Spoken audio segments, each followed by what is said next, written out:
Hello, everyone, and welcome to our webinar today. Clear roles equals big wins, how to reset your team like a pro. So we're live at the moment on LinkedIn and on YouTube. I'm hoping that all of the live links are working, but if not, fear not, you will get this recording anyway.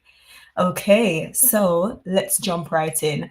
This session is supposed to go on for an hour, but it will likely be much shorter than that. So you'll get some time back. So let's dive in. First of all, welcome. Welcome, everyone. You're in the right place if you lead a team, if you aspire to lead a team, or you work in HR and want to keep your teams performing at their best. But let me be clear, this is not your regular webinar. I won't bore you with the generic leadership fluff. You will leave here with practical tools you can apply immediately to create clarity, boost morale, and drive results. Here's what you're getting today. Yes, for free. The number one mistake leaders make when defining roles and how to avoid it so you don't drain morale or damage your reputation. A 7-step game plan to reset your team and unlock their full potential. No more trial and error. A simple way to uncover hidden role gaps and overlaps really quickly so you stop the missed deadlines and frustration. And the 3 must-have beliefs every high-performing team member needs to thrive. This session isn't just theory. You'll hear relatable stories, get practical tools, and see how to apply them to your team right away. Plus, everyone who registers will be in for our bonus. So you'll be in with a chance of winning a free bespoke workshop for your team. And on top of that, you will get early access to our yet to be released collaboration kit for teams who want to improve how they collaborate and want practical tools to do so. So that's all in the running for you for registering today. So let's get started. All right, let's talk about the thing that's quietly sinking teams every day, role confusion. Here's a stat that should make you nervous. Half of employees, yes, half, have no real clarity on what's expected of them at work. Now, if you're a leader, that should make you stop and think. Because if people don't know what they're supposed to be doing, they'll do one of 3 things. 1, make it up, which leads to chaos. 2, wait for direction, which leads to bottlenecks. Or 3, do nothing, which leads to resentment and disengagement. And the cost? Let's do some quick and painful maths. Say you've got a team of 10. If just 5 of them are wasting 20% of their time on role confusion, redoing work, sitting in useless meetings, or waiting for decisions, that's costing you £50,000 a year. That's a whole other salary down the drain. Now imagine a company with 100 people. That's £500,000 gone. Poof. Well, here's the kicker. Most leaders don't realize this is happening. Instead, they see the symptoms, the missed deadlines, the confused faces in meetings, the frustrated high performers slowly checking out one by one. And then they wonder why their team isn't firing on all cylinders. I've seen this play out so many times. Talented teams stuck, leaders drowning in decisions they shouldn't even be making. High performers walking out the door, not because they weren't paid well, but because they couldn't stand the mess. That's why I'm here. Not to throw more corporate theory at you, but to give you a straight up, proven way to reset your team and stop bleeding time and money.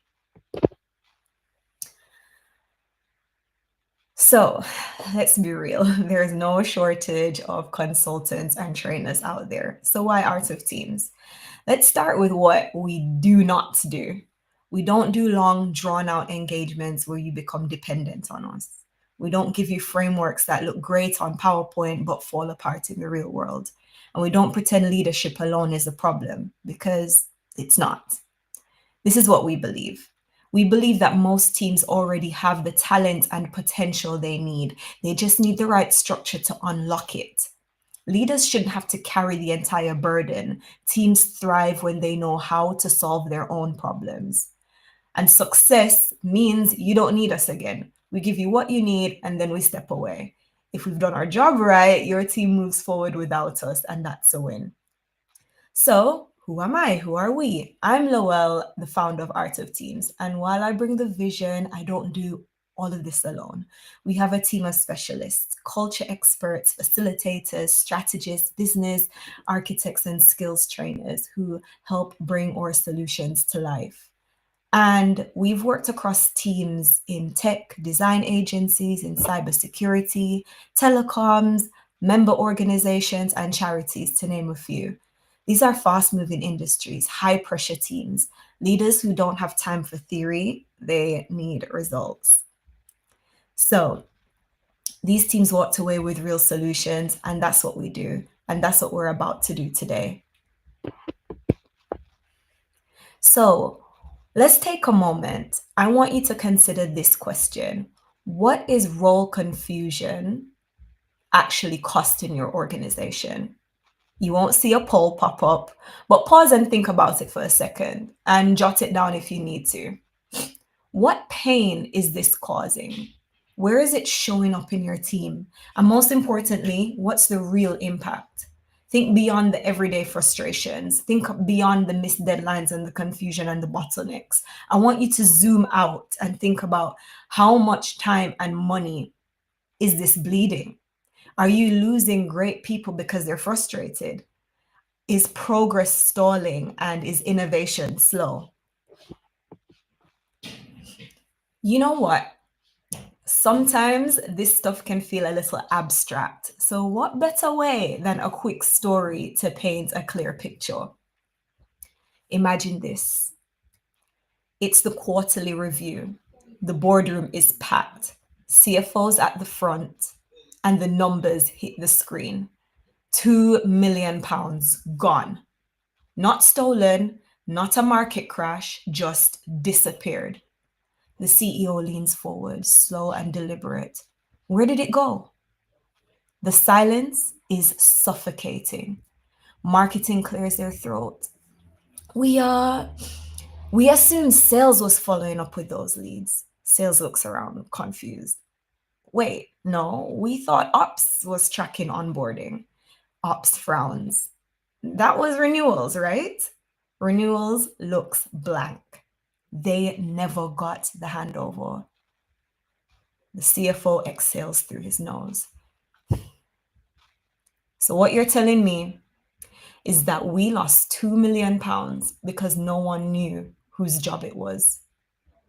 No one speaks. The weight of it crushes the room. No alarms went off. No one raised the flag. No single catastrophic moment, just a slow, silent bleed. Deals died in inboxes because no one followed up. Clients slipped away because their onboarding stalled in limbo. Work was duplicated in some places, completely ignored in others. People assumed rather than confirmed. The CEO shuts her laptop. She looks around the room, eyes heavy, jaw clenched. How the hell did we lose this much money and no one even noticed? And that's when it lands. This team isn't inefficient, it's drowning. Overworked people scrambling while critical work falls through the cracks. Silent blame culture creeping in, poisoning trust. Talented employees checking out because they feel invisible. No clarity, no ownership, no tracking of success or failure. And the worst part, this wasn't a one-time failure.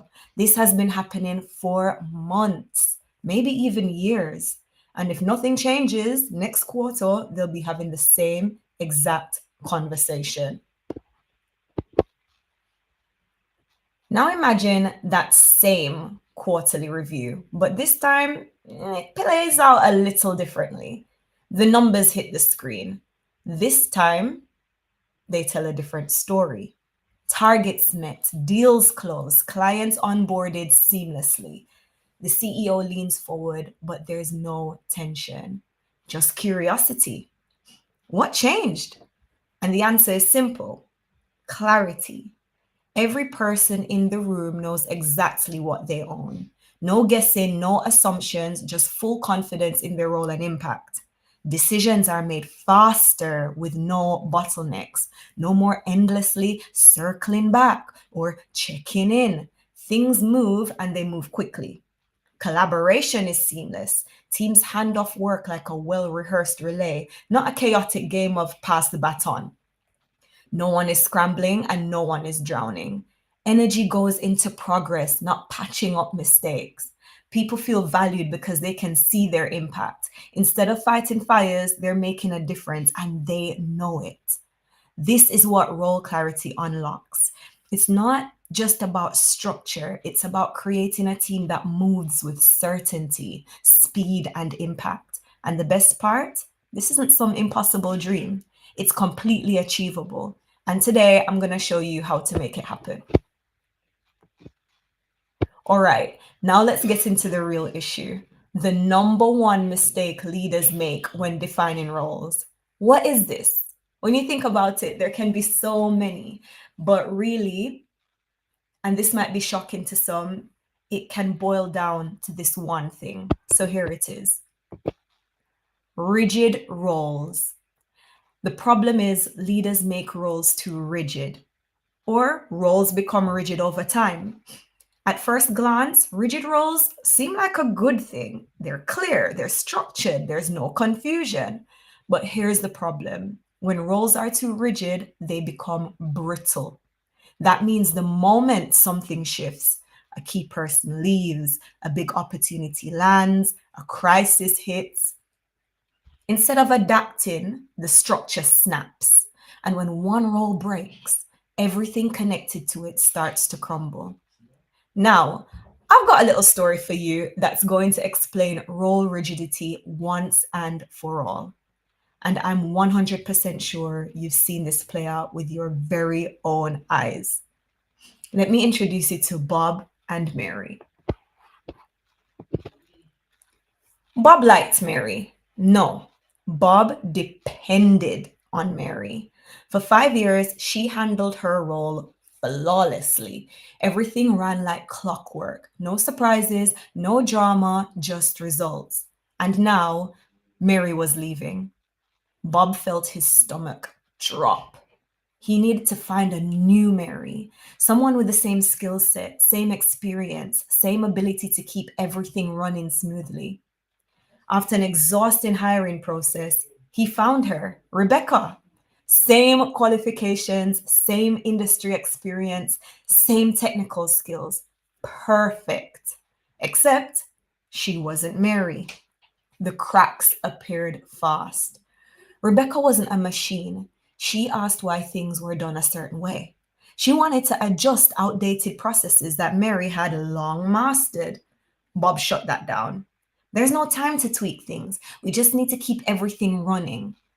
Rebecca backed off at first, but soon frustration crept in. She felt like a cog in a machine, not a professional with ideas. She stopped offering improvements because, well, they weren't welcomed. She followed the process even when she saw flaws because that's what Bob wanted. Over time, her motivation faded. Deadlines started slipping, small but important details got missed, resentment built. Bob noticed the tension, but he just didn't understand it. Mary never had these issues, he thought. Except Mary did have those issues 5 years ago. She just had the space to shape the role to make it work. Rebecca didn't. And 6 months later, Rebecca left. Bob was back where he started, scrambling to find a new Mary. Role rigidity, it doesn't just slow teams down, it ends up suffocating them. It makes people feel stuck. Instead of growing, learning, and adapting, they're boxed in. Their potential is capped, and so is what you can get from them. It drains morale and kills initiative. When work stops being rewarding, people stop caring. They stop thinking ahead. They stop solving problems before they happen. Innovation shrinks because no one is stepping beyond the lines. Things take longer, cost more, and productivity dives. When people can't flex, work stalls. When work stalls, deadlines slip. And when deadlines slip, you start bleeding time and money. You struggle to attract and keep top talent. The best people don't want to be stuck in a job that limits them. If they feel like a cog in a machine, like Rebecca did, they will leave for a place where they can actually make an impact. Role rigidity is like running at full speed with your lungs only working at 30%. It feels like effort, but you're not getting anywhere. The good news, you don't need to throw out structure to fix this. You need to build role clarity in a way that works. Before we get into what does work, let's talk about what doesn't. Leaders try all kinds of well intentioned fixes to make roles more appealing and keep people engaged. Sometimes they work for about 5 minutes, and other times they fail almost immediately. Here are some of the biggest offenders that I've seen: tinkering instead of fixing, adding random tasks to match people's interests, but with no clear link to strategy, watering down roles to keep people happy instead of making sure they work for them. The other thing is rebranding the role. I like to say lipstick on a pig. You've probably heard that. It's probably non PC to say that, but hey, I said it. Slapping on a fancy new title and hoping it changes how the role feels. Shuffling responsibilities around without fixing the root issue. It's like rearranging decks on the Titanic. It looks different, but the problem still remains. Another thing is splitting up the work, but not the ownership. Giving two people the same responsibility, thinking it will lighten the load. But the reality, a shared task often becomes nobody's task. Instead of solving the problem, it just creates more confusion and it adds to the hesitation around doing stuff. Training as a quick fix. We see this a lot. Sending people to training instead of diagnosing the actual issue. If the problem is unclear roles, no course or workshop will fix that. And then the next one is throwing perks at the problem. A salary bump, a promotion, or a title change doesn't make a frustrating role better. If the day to day work is still broken, people will leave, just with a fancier CV. And now I want to talk about drastic fixes when the secondary failures start piling up. Now, when too many people start noticing the cracks, when underperformance becomes undeniable, the gossip mill is on fire and team morale is in free fall, leaders tend to hit the panic button. These knee jerk fixes often look like the following: performance reviews. But when the issue is role clarity, you're evaluating people against a moving target. Restructuring the department. Shuffling people around without fixing the root cause just spreads the confusion around. Leadership changes. Sometimes this is necessary, but if the roles stay unclear, you've just put a new person in the same broken system. Team away days. They're great for bonding, useless for solving deep operational issues. I know some of this might seem harsh, and you know what? A few people might not like it, and that's fine. The point is, these don't work because they don't address the core issue, role clarity. So let's talk about what actually does. What you need is a 7-step game plan to reset your team and unleash their full potential. All right, now that we know what doesn't work, let's talk about what actually does. This is the 7-step game plan, a structured way to reset your team so they're clear, aligned, and high performing, not just for a few months, but for the long haul. This isn't about adding more rules, more meetings, or more complexity. It's about making things work the way they're supposed to. So let's jump into it. Step 1, diagnose. Before you fix anything, you need to know what's really happening. Not what's on paper, not what people say is happening, but the actual reality of how work flows or doesn't. This is where you dig in. What's working? What's not? Where do things break down? Where does the handoff go wrong? You need to find the friction points and sense make. If you skip this step and jump straight to solutions, you're just guessing. Step 2, focus. Once you've diagnosed the issues, it's time to zero in on what actually matters. What are the core activities that actually drive results? Where do decision-making lines need to be drawn? What needs to be prioritized across the entire team, not just in isolated roles? Too many teams focus on individual clarity and forget that every role is connected. You're not just fixing one job, you're creating a system that works across the board. Step 3, collaborate and make it us. Here's where a lot of leaders go wrong. They define roles in a vacuum, but for a role to actually work, the people in the role need to have a say in shaping it. This step is about working with your team to create roles that are actually fit for purpose. Use the 80-20 rule. Define the must-haves, leave room for flexibility, and build something that actually fits how your team works. Not just a job description saying that this is what should work. Step 4, communicate.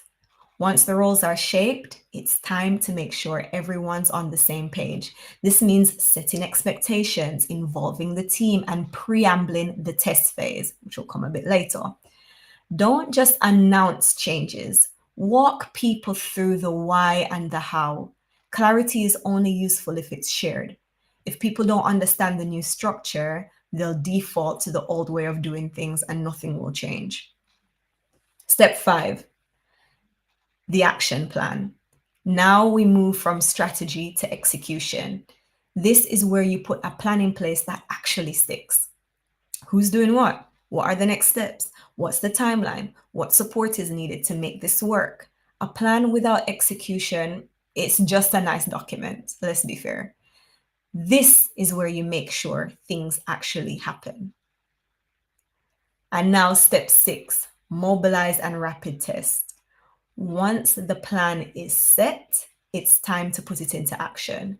But here's the key. Don't expect perfection, expect testing. The best teams don't just roll out changes and hope for the best. They run small, quick experiments to see what works in reality. They adjust in real time. They gather feedback and they refine on the go. This step is about mobilizing your team and getting into motion fast. If you wait for the perfect rollout, you'll be waiting forever. Step 7, review and implement the winning change. Finally, you review what worked, what didn't, and what needs adjusting. This isn't a one-time exercise, it's a cycle. You take what's working, lock it in, and embed it into how your team operates. That's how you stop them from sliding back into old habits. That's how you make real, lasting change. This is the game plan. Simple, structured, and built for real teams in the real world. It's not about micromanaging. It's not about rigid structures. It's about building clarity in a way that actually works. So you have seen the 7-step game plan now. But before we go any further, let's zoom in on step 1, diagnose. Because if you don't get this part right, everything else is just guesswork. And for most teams, the real issue is gaps and overlaps in the roles and responsibilities. Work that gets assumed instead of fully owned. Handoffs that disappear into the void and people tripping over each other, doing the same thing over and over again. Or worse, leaving critical tasks completely untouched. And what happens? The usual confusion, frustration, and the endless back and forth that we could, all do with less of. But here's a real challenge. Gaps and overlaps don't just announce themselves. No one says, hey, just so you know, this critical responsibility is floating in the abyss. Instead, they just assume. I thought finance was handling that. Wait, was it that marketing's job? I assume Sarah was following up. That's how teams end up in deadlocked conversations, missed deadlines, and low trust. So, how do you cut through the noise and surface these hidden issues quickly? You start with a structured process, and that begins with a team health check. Before you can fix anything, you need to know what's actually happening. Not what's on paper, not what people say is happening, but the reality, how the work flows. And the clarity that you need to exist across the team and not just in isolation. Everything that happens in your team is deeply tied to everything else. That's why you can't just look at job descriptions. You have to run a structured team health check against 6 key areas. And this is how we do it. We run it against culture, communication, collaboration, skills, work management, and performance. This isn't about pointing fingers. It's about getting clarity on where things are breaking down so you can fix them for real. And once you have that baseline, it's time to zoom in on the biggest blockers, those gaps and those overlaps. Mapping the gaps and overlaps. This is where things get messy. And I'm being totally honest with you here. You can't just assume you know where the breakdowns are. You need to map it out with your team. So just because we said in the health check that these are where the problems are, it's not enough. You need a highly structured method where we lay everything on the table and then we ask the meticulous questions that most teams avoid. Who thinks they own what? Not what the org chart says, what's happening in reality. Where are responsibilities colliding? The hidden source of tension and wasted effort. Where are critical tasks slipping through the cracks? This is where the realization hits. You start hearing things like, wait, I thought that was your job. I've been handling this for months, but I don't think I should be. No wonder we keep missing deadlines. We assume someone else was on it. This step isn't just about data, it's about confronting the truth of how work gets done. Done right, these steps bring clarity, alignment, and buy in from the team. Done wrong, it creates defensiveness, tension, and fear, and then nothing changes. So, what makes the difference?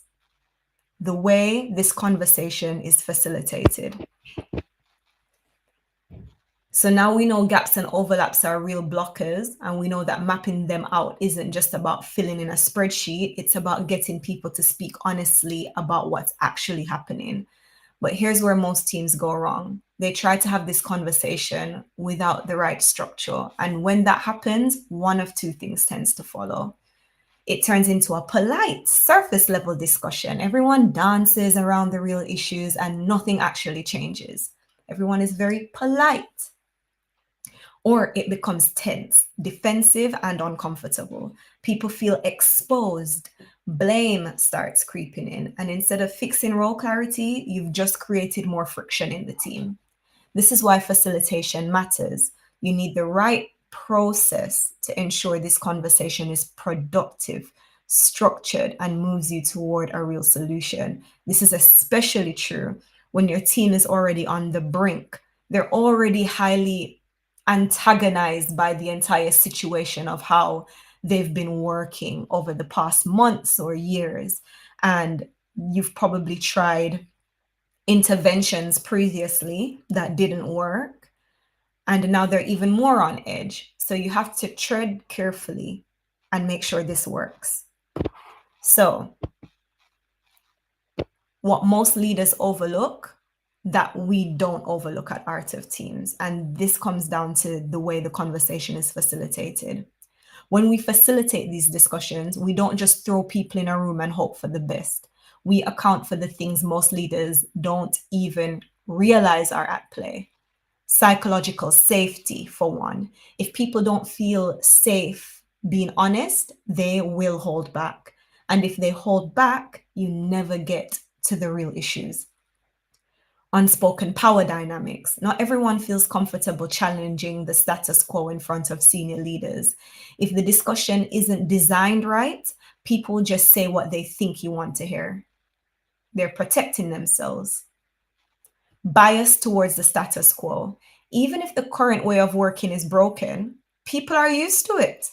If you don't actively guide them through the discomfort of change, they'll default back to what's familiar. And the emotional triggers. Role clarity isn't just about tasks, it touches ego, identity, and perceived value. If people feel like their role is being questioned, they might get defensive or shut down entirely. This is why this process has to be baked into how you reset your team. You can't afford to wing it. You can't afford to let your team get triggered at this sensitive stage. You need a structured approach that gets you clarity without triggering unnecessary resistance. Because when you do this properly, you don't just surface problems, you actually start solving them. And this is only step one. Imagine what happens when you get the whole process right. All right, we've talked about how to reset your team, uncover the gaps, and fix role clarity the right way. But how do you know when it's actually working? Because let's be real, success here isn't just about roles looking neat on a chart. It's about how your team operates, how they feel, and how they perform. There are three core beliefs that show up in every high performing team. And if your people believe these things, congratulations, you've nailed it. Belief number one, my work is meaningful. This means their role isn't just a collection of tasks, it actually aligns with the bigger strategy. And they can see the impact of what they do. They know how their work contributes to team and company goals. They're not just doing a job, they're driving outcomes. When this belief is missing, people feel like cogs in a machine. They disengage, they do the bare minimum. So that's belief number one, my work is meaningful. Belief number two, I have real ownership. This is where accountability and decision making come into play. If someone is accountable for something, they must be able to make decisions about it. No bottlenecks, no checking with five people before moving forward. Ownership must be real, not just symbolic. If this belief is missing, people hesitate. They wait for permission. They become executors, not problem solvers. So that's belief number two. I have real ownership. Belief number three, I am supported. No one thrives in a vacuum. High performers don't just need clear roles. They need the right resources to do their job well. They have the right tools, the right training and systems to work effectively. They feel comfortable asking for help or feedback without fear. And there's a culture of continuous improvement, not just survival. If this belief is missing, you get burnout, you get frustration, and people who want to do great work but are constantly blocked from doing great work. So, these beliefs are your baseline. Now, are these going to be perfect all the time? Of course not. But they need to be strong enough that your team feels confident in their roles and their ability to succeed. That's why you should actively track how your team's sentiment shifts across these three beliefs. Are people seeing more meaning in their work? Are they making more confident decisions? Do they feel more equipped to succeed or less?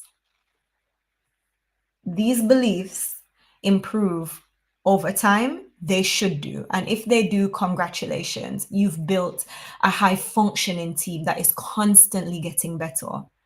And if they start to decay over time, that's your early warning sign that role clarity is slipping and you need to step in before it snowballs out of control.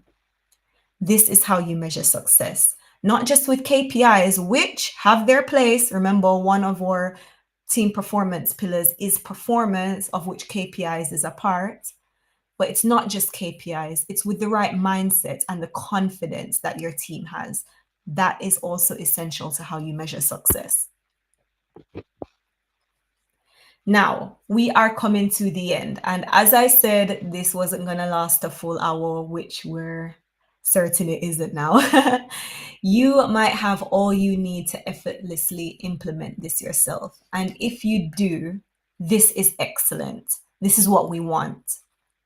But if you feel like you don't have the time to figure this out alone, we can help. We help teams to clarify roles and responsibilities with our Team Insight to Action system. This is where we support leaders and their teams to implement successfully the 7-step game plan. Now, I'm offering you a discovery call, a free discovery call, and this is your chance to pinpoint exactly where your team is getting stuck, get clarity on what's actually holding them back, and see what it would look like to implement this process with expert facilitation to ensure it works, or without expert facilitation, how you can implement this as best as possible based on where you are right now. And as I said, the discovery call is free. So you have nothing to lose and all to gain. I am going to share a link via email so that you can book onto a discovery call with me. But if you want to right now, feel free to message me through whatever platform you're watching this on right now. As I said, we're live both on LinkedIn and on YouTube. So just drop me a message. Okay. Now, I want to thank you. Thank you for tuning in. If you registered, you will receive an email with the bonuses we promised, the collaboration kit. And let me preface by saying that I am so proud of this kit. This kit is going to be ever evolving. So once you have it and you have access to the page it's hosted on, you will get notified when we add new elements to the collaboration kit. It's full of practical resources to help your team come together and get more work done. And it will also have key resources that will help with role clarity as well that we've spoken about today. I can't wait to share it. You're going to really enjoy it. And of course, the results of the draw for the free bespoke workshop. We said for everyone who registers, we will enter them into a draw for a free bespoke workshop with their team. Now, you may have seen that we have been offering free retrospectives for teams where they come in and have a reflective workshop all together. This one, you can have the reflective workshop if you like with the team, but you can also have another type of workshop. Do you want a problem-solving workshop? Do you want an innovation workshop? Do you want a workshop where we start to uncover where the gaps are with roles and responsibilities? It's entirely up to you and completely tailored to you. So watch out to see if you are the winner for our free bespoke workshop. Now, thank you so much for being here today. I hope you have an incredible rest of your day, and I'm looking forward to hearing from you soon. Thank you so much. Bye-bye.